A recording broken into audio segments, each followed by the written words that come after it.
Terima kasih Anda masih bersama kami di Halo Indonesia. Satuan Tugas Monkeypox PBID kini tengah menyiapkan tata laksana pemberian vaksin dan antivirus untuk mengatasi penularan penyakit cacar monyet. Nantinya vaksin tersebut diperuntukkan bagi orang-orang yang beresiko tinggi tertular.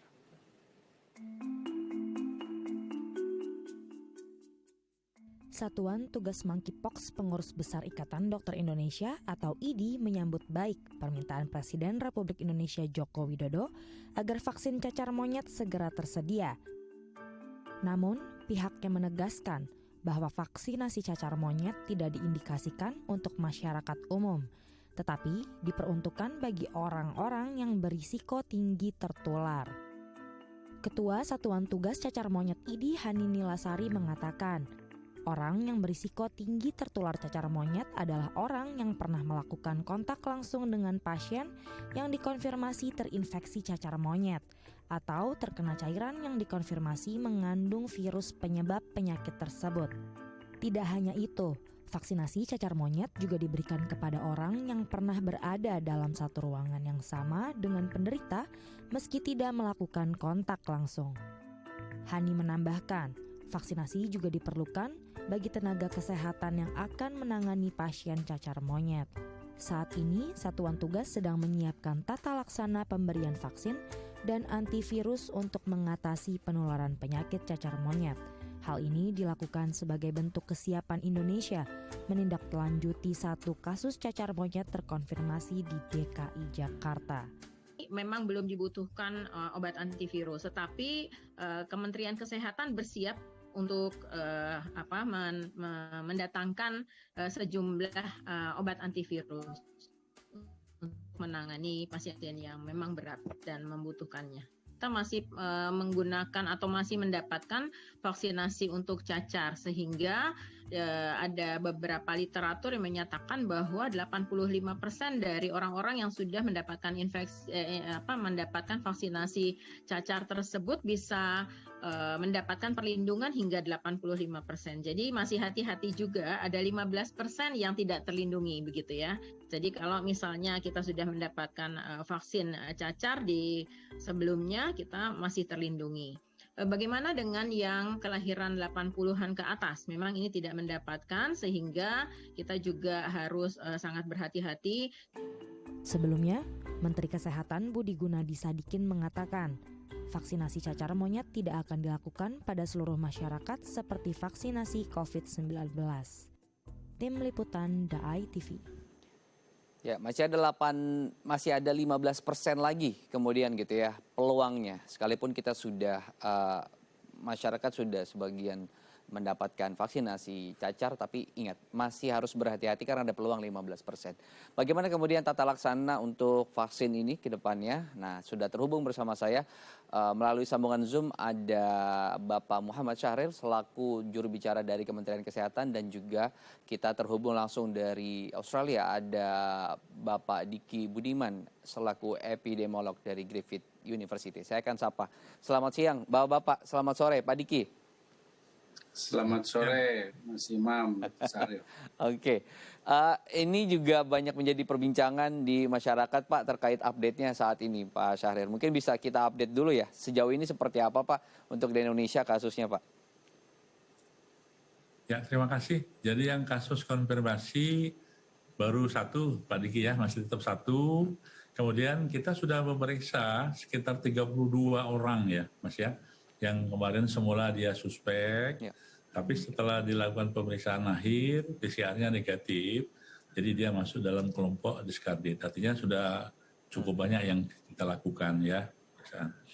Nah, sehingga kita saat ini memang utamanya adalah kewaspadaan agar seseorang tidak menulari ataupun tertular ya dengan cacar monyet ini, yang sudah kita ketahui bersama bahwasanya penularannya melalui kontak langsung ya, atau kontak tidak langsung kepada barang-barang orang-orang yang terkontaminasi dari penderita cacar monyet itu Pak.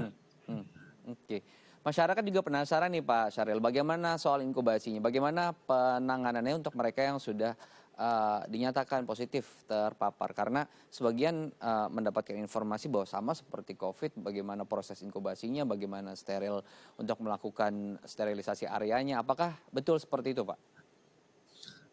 Agak berbeda ya dengan COVID-19 ya. Jadi untuk cacar monyet ini masa inkubasinya sekitar 21 sampai 28 hari.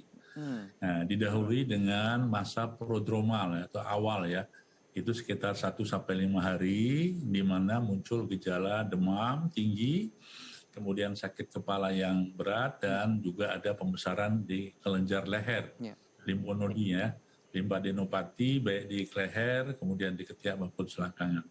Nah, setelah hari kelima dan seterusnya, kalau dia berlanjut, maka akan muncul bintik-bintik merah di muka dan membesar yang menyerupai ruam-ruam cacar ya, yang ada airnya. Nah, khas pada monkeypox ini adalah satu di muka, kemudian di tangan, telapak tangan, dan di telapak kaki ya, dan sebagian genitalia sudah ada ya. Nah, ini masa-masa inkubasi dan yang paling menular yaitu pada saat dia sudah ada ruam-ruam tadi ya. Begitu dia kontak langsung atau pecah, maka orang-orang itu akan itu. Nah, sehingga kita perlu berhati-hati di sini masyarakat. Jadi hati-hati, kalau ngelihat orang kayak gitu, maka kita harus menghindari untuk tidak kontak. Yang kedua, mereka harus disarankan untuk dilakukan pemeriksaan agar bisa tidak menulari dengan cara isolasi maupun pengobatan. Oke, jadi proses inkubasi tetap boleh di rumah ya, Pak Syahril? Ya, jadi diisolasi mandiri di rumah, ya, manakala tidak berat ya. Kadang-kadang gini, monkeypox ini itu ada yang berat loh, sakitnya karena apa? Mungkin dia karena ada komorbid, ya, atau karena memang dia ada efek sampingnya yang lain. Contoh, ada infeksi sekunder ya, kemudian ada sakit menelan luka di daerah tenggorokan itu, kemudian juga ada penyakit-penyakit lain, contohnya sesak napas, pneumonia. Nah, dia harus dirawat di rumah sakit. Nah, ruang isolasinya tidak sama dengan COVID-19. Kalau COVID-19 kan memang dia harus dilakukan isolasi di ruang yang bertekanan negatif. Tapi kalau cacar monyet cukup di ruang isolasi saja. Hampir seluruh rumah sakit itu mempunyai ruang isolasi, ya. Nah, kalau dia ringan itu cukup isolasi mandiri di rumah. Seperti halnya isolasi COVID di rumah. Saya kira bisa kita lakukan oleh masyarakat ini. Oke. Asal tadi ya untuk orang-orang keluarga di rumah yang mendampingi juga harus paham bagaimana cara melakukan penanganannya agar tidak ikut tertular. Saya kan ke Pak Diki Buningan. Kang Diki, kalau bicara soal vaksin gitu ya, dari ID harus tetap waspada sekalipun sudah memiliki kekebalan 85% gitu. Tapi kan dengan prokes juga melengkapi. Tapi sebetulnya pertanyaannya masih perlu tidak untuk kita melakukan vaksin untuk monkeypox ini, Kang Diki? Ya, ya walaupun saya di PBID tapi saya bukan atas nama ID ya. Saya di PBID-nya bidang lain ya. Nah, tapi sebagai epidemiolog nih saya. Nah, bahwa vaksin pada smallpox ini penting dalam rangka untuk mencegah potensi penularan lebih lanjut. Yang menggunakan strategi namanya strategi vaksinasi cincin. Vaksinasi cincin adalah, jadi kan cincin itu lingkaran. Ya, sebenarnya kan kasus kontaknya, kontak tracing. Nah, dari si pasien ini dalam 2 minggu terakhir, dia kontak dengan siapa. Nah, ini yang disebut dengan vaksinasi cincinnya siapa. Nah, kalau di beberapa negara maju bahkan cincinnya 2 lapis. Jadi kasus kontaknya dilapis lagi setelah dia si A ini yang sakit kontak dengan B dan C. Nah, B dan C ini kontak dengan siapa lagi. Ini untuk menyaring dan memastikan bahwa orang-orang itu pertama harus karantina gitu kasus kontak itu. Karena umumnya kan belum bergejala nih. Nah, kedua, kalau vaksinnya cukup, mereka divaksin semuanya. Kalau tidak cukup, mau selektif bisa dengan memilih mana yang paling berisiko tinggi. Dalam hal ini yang tadi sampaikan Dr. Sada, ada yang mungkin punya komorbid, apalagi kalau ada penderita HIV di antara itu. Karena saat ini kelompok yang berisiko kan memang kelompok yang dalam kelompok yang berisiko tinggi untuk juga penularan di kelompok HIV, atau memang umumnya juga penderita HIV karena ini di gay, bisexual dan pekerja seks komersial atau para pelanggannya. Nah itu, dan bicara vaksin ini sekali lagi penting, meskipun sekali lagi tadi memang disebutkan 85% ya, tidak sampai di atas 90% bahkan tapi saya sampaikan 9% dari kasus infeksi monkeypox saat ini di dunia itu adalah kasus breakthrough infection atau sudah divaksin smallpox tapi terinfeksi, gitu. Bahkan cenderung bisa lebih besar dari itu. Artinya vaksin juga tidak menjamin ya. Artinya perilaku lain menjadi sangat penting, perilaku pencegahan. Jadi tapi kemudian tetap ya, non seksual juga menjadi salah satu hal yang harus diperhatikan gitu ya dari penularan tadi gitu. Sekalipun tadi sudah dimention oleh Kang Diki. Kita akan jeda dulu ya Kang Diki sama Pak Syahri. Tapi nanti kita akan masuk ke bagaimana kemudian kelompok-kelompok yang rentan gitu. Dan di Indonesia apakah juga akan menerapkan pola ring 1 dan ring 2 atau ada ring yang lainnya? Kita akan bahas nanti usai jeda. Jangan beranjak dari pemirsa Anda, pemirsa. Tetap bersama kami di Halo Indonesia.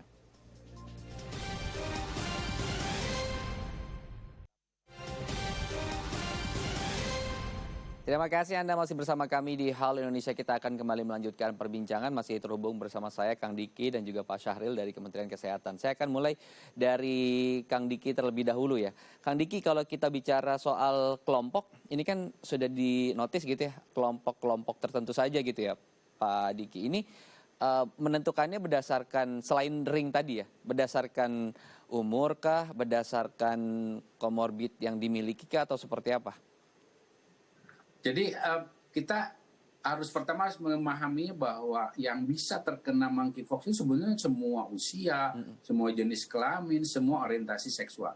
Itu aslinya penyakit ini waktu di Afrika ketika endemik.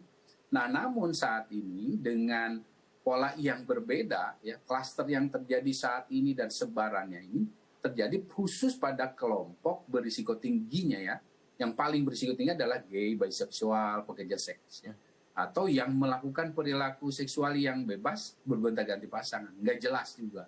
Nah, orang ini yang dalam kategori berisiko tinggi. Nah, artinya kalau bicara cakupan vaksinasi tadi adalah tetap menjadi jadi rujukan utamanya adalah kasus infeksinya, orang yang sakit ini. Karena alhamdulillah sejauh ini yang terdeteksi ini satu. Nah, dari dia ini, ring pertamanya ini harus dicari betul. Yang disebut dengan tracing itu berlaku, kasus pelacakan kasus kontak. Dan karena ini cenderung bisa jadi tertutup karena masalah seksual dan sebagainya, gunakan penjangkau, gunakan networking. Karena ini biasanya HIV/AIDS, dulu saya di HIV/AIDS ya, di Kementerian Kesehatan. Mereka sudah punya penjangkau, punya LSM-nya, gunakan ini. Nah, dari kelompok itu, cari yang jelas kalau dia punya penyakit yang imunokompromis seperti HIV harus segera dapat dalam 2 minggu pertama sejak kontak. Kemudian apalagi kalau ada lansia, ada anak. Anak tadi Dokter Saleh sudah menyinggung. Anak kenapa dia bisa fatal? Itu karena luka yang ada di mulut, rongga mulut ini kemudian membuat pembekakan bahkan kelenjar getah bening, itu membuat dia susah menelan, susah makan. Itu yang di Afrika banyak kematian. Apalagi kalau misalnya ada ibu hamil. Nah, ini hal-hal kelompok-kelompok yang harus jadi prioritas dalam ring tadi untuk memberikan vaksinasi. Karena vaksin ini terbukti kok mengurangi potensi keparahan. Baik. Saya akan ke Pak Syahril. Untuk di Indonesia tata laksananya seperti apa, Pak? Ya, jadi pertama kita tetap mengedepankan adalah pencegahan ya, yaitu dengan kewaspadaan kita semua masyarakat terhadap gejala-gejala ini dan menghindarinya. Yang kedua, seluruh rumah sakit, fasilitas pelayanan sudah menyiapkan diri dengan pedoman yang sudah kita buat, mulai dari puskesmas, rumah sakit di kabupaten, sampai ke rujukan nasional. Yang ketiga, kita juga sudah memberikan suatu pedoman apabila menemui kasus seperti itu, apa-apa saja yang harus kita lakukan oleh rumah sakit agar tidak menyebar. Nah, tentu saja kita berharap masyarakat di samping nanti dia waspada untuk menghindari penularan, apabila sudah ada gejala, maka dia harus melakukan isolasi mandiri.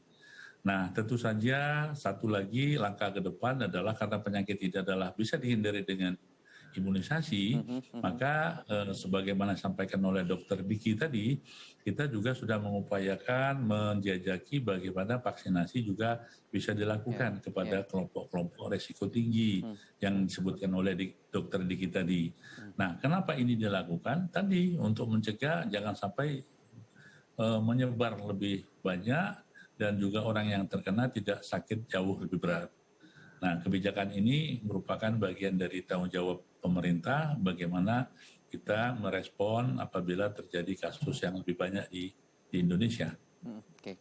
Latar belakang penularan yang tadi Kang Diki sebutkan, Pak Syahril, ini kan lebih ke seksual gitu. Nah, kita dengan budaya timurnya gitu, sebetulnya seberapa, saya mau kembali lagi meningkatkan optimis kita ya. Seberapa optimis kemudian kita bisa terhindar dari ini semua sampai tidak terlalu besar seperti COVID? Ya, kita harusnya optimis ya. Karena dari beberapa pengalaman dan laporan dari negara-negara 88 negara saat ini sudah melaporkan, itu angka kematiannya satu kecil ya 0,01%. Yang kedua, angka kesakitannya juga tidak terlalu tinggi yang masuk rumah sakit. Dan boleh kami sampaikan di sini, ini kan virus. Manakala kondisi tubuh seseorang itu baik, maka setelah masa inkubasi, apabila tidak terjadi efek samping maupun infeksi sekunder, dia akan sembuh sendiri. Begitu dia pecah, kemudian menjadi hitam dan mengelupas, dia akan kembali lagi. Nah, yang perlu diwaspadai sekarang adalah agar tidak menulari orang-orang yang dengan risiko tinggi. Nah, kalau tadi disebutkan oleh Dr. Diki tentang risiko tinggi, itu fakta di lapangan, laporan yang ada memang begitu kan. 98, sekian persen itu adalah pada laki-laki. Nah, kepada kelompok-kelompok ini tentu saja kita akan melakukan pendekatan-pendekatan agar nanti tracing-nya gitu ya, itu dapat mulus dan semuanya adalah komunikasi risiko ini harus disampaikan dengan cara yang baik karena kita adalah orang-orang timur yang tentu saja pendekatannya agak berbeda dengan orang-orang di negara barat ya. Baik. Terakhir sebagai penutup Pak Diki, singkat saja bagaimana untuk kita mengingatkan kembali proses penularan dari monkeypox ini atau cacar monyet ini karena masyarakat juga masih belum banyak teredukasi tentang pola penularannya ini. Yang jelas dia beda dengan COVID-19, dia harus kontak erat. Kalau COVID-19 kontak dekat itu udah cukup. Kalau kontak erat itu ya skin to skin, kulit-kulit, pelukan, ciuman, ada hubungan seksual, ini saya sampaikan. Nah itu yang akan menularkan terutama. Selain itu ada juga yang sifatnya kontak erat melalui barang yang dipakai bersama. Mungkin anduknya bersama, tidur bersama. Nah ini juga akan menularkan. Tapi itu juga perlu waktu, nggak misalnya sebentar langsung, enggak. Dia ada durasi yang diperlukan. Hanya waktunya ini yang masih dalam riset. Yang jelas karena secondary attack rate-nya itu cuma 9%. Jauh lebih kecil daripada COVID-19. Artinya secondary attack rate itu kalau tinggal serumah itu 9%. Kalau COVID-19 saat ini dengan vaksinasi 18%. Lebih tinggi gitu. Karena lewat udara kan. Bahkan waktu sebelum vaksinasi lebih tinggi lagi. Nah artinya jangan juga terlalu parno, wah ini bukan menular. Kecuali ada misalnya 2 minggu terakhir berhubungan dengan mohon maaf bekerja seksual nggak jelas, nyaman juga bekerja seksual tidak tahu. Nah resikonya lebih itu besar. dia masuk dalam risiko tinggi gitu. Jadi pola hidup bersih sehat dalam segala aspek termasuk perilaku seksual menjadi sangat penting. Termasuk di sini ya 5M juga masih penting akan bermanfaat untuk mencegah penularan. Oke, tinggal meneruskan saja apa yang sudah budaya kita saat ini lakukan gitu ya selama COVID ini. Pak Diki, terima kasih. Pak Syahril, terima kasih sudah berbagi. Semoga banyak masyarakat yang lebih teredukasi. Terima kasih. Assalamualaikum. Waalaikumsalam. Pak Diki. Ya, usai jeda kami akan menghadirkan informasi tentang salah seorang pianis muda, Jennifer Cendana, yang memiliki mimpi menjadi pianis internasional. Usai jeda, kami akan hadirkan informasinya. Tetap di Halo Indonesia.